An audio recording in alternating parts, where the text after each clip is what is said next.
I'm Julie Fei Fan Balzer, your host. Scrapbooking can get very regimented with the right way to use a product or the correct way to lay out a page. But today, we're encouraging a more casual approach, one that fits your lifestyle and design aesthetics. So I'm going to do 2 pages using positive and negative. And you can see right here, I'm using the leaves and then here as a stencil. And again, the title is going to be your positive and your negative. So let's get started. I have a design that was in the machine. It comes in the software. And what I'm going to do is I'm going to pull the acetate off the sticky mat, and I'm going to go ahead and put this piece of paper down. Now, it doesn't matter where I put it because the machine is actually going to see it. So I'm going to go ahead and load the mat, and I'm going to grab my stylus, and I'm going to do the scanning function. And the machine is basically going to look and see where that is so that I can arrange my pieces absolutely anywhere that I want. I love this idea because it allows you to use up scraps and tiny bits of paper and never have to worry whether you're getting the cut exactly where you want it, because it's going to be right every time. So I can see it, and I'm going to go ahead and I'm going to do something. I'm going to select all. I'm going to move them all down so that they're right on that piece of paper. And then with the remaining ones, I'm going to go ahead and one by one, I'm just going to add them right on there, exactly in where I wanted.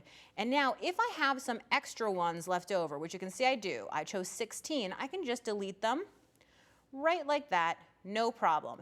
And I'm ready to cut. So I say, okay, I want to cut. I make sure that my blade is at the depth that I want, which is a 4. I'm going to hit start, and that is going to go ahead and cut for me. So while that's cutting, I happen to have one here that's already done. And you can see, again, I have the positive and the negative.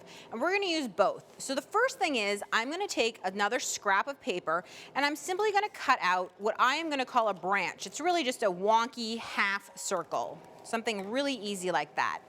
Then I'm going to go to my cardstock, and I'm going to go right ahead and I'm going to place the 2 branches facing each other, and then I'm going to take each of my little leaves and I'm simply going to adhere them onto my branch. Could not be easier.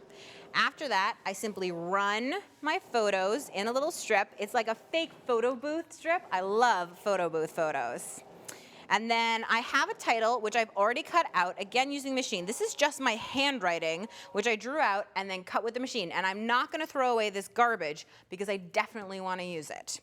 So I have it here. I would just fill in my journaling, and then my page is going to be done really, really quickly. It's unbelievable how fast that comes together. A couple rhinestones add a bit of dimension, a sparkle, and a finish. But now, why don't we grab what's in the machine really quickly? I'm going to go ahead and peel this off. And you can see all those little bits that we just used too as leaves. So now I have this great stencil, and I'm going to come right to my white cardstock, and I'm going to go ahead and I just have, these are regular inks, and I'm just going to rub them on through here. And you can see that my ink pad is a little bit dirty. It had a little bit of green on there, and you know what? I like that. It's serendipity. And I'm just going to rub a couple different colors through here, mixing them up, not worrying too much about it, just playing around. And I'm scratching through here, and it's coming up really nice. And I like to move the stencil, but I don't like to exactly move it. So I might even overlap them here because I really appreciate the look of sort of randomness as opposed to perfectly planned and regimented, right? We are free spirits here. There are no scrapbooking rules. We're rebels, scrapbook rebels. So I'm going to go ahead and finish coloring this in. And of course, if you're a neat person, you could just use this actual stencil as a simple embellishment on the back. You don't actually have to use it with ink and stuff like that. I'm going to let this dry because these inks are a little bit wet, and when it is dry, it's going to look a little something like this. So the next thing that I'm going to do is I'm simply going to add my photo.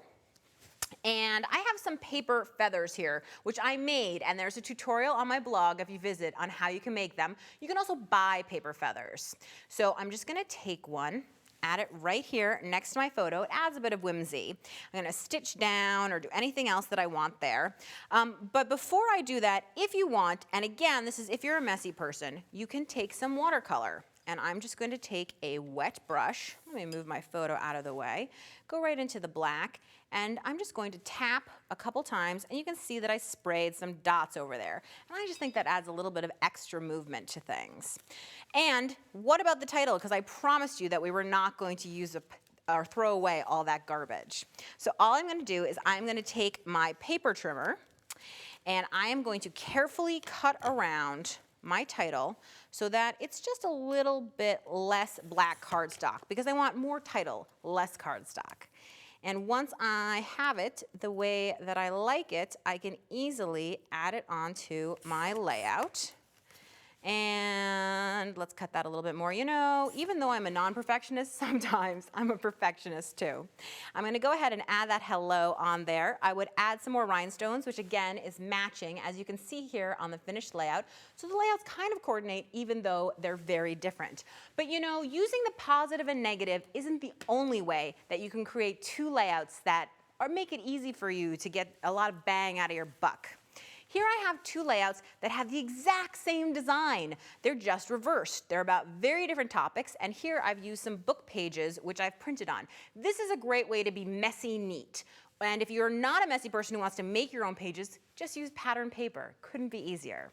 And another idea for you is, again, can you see that these layouts, even though they have very different color schemes, actually have the exact same design? It's a small photo, it's all built in a vertical column, and they're both monochromatic, right? This is all white with a tiny pop of color, and this is all of that sort of green and blue. Really easy. And finally, I just wanted to show you that if you're more of a free-form person, you can go ahead and just add ink to the background.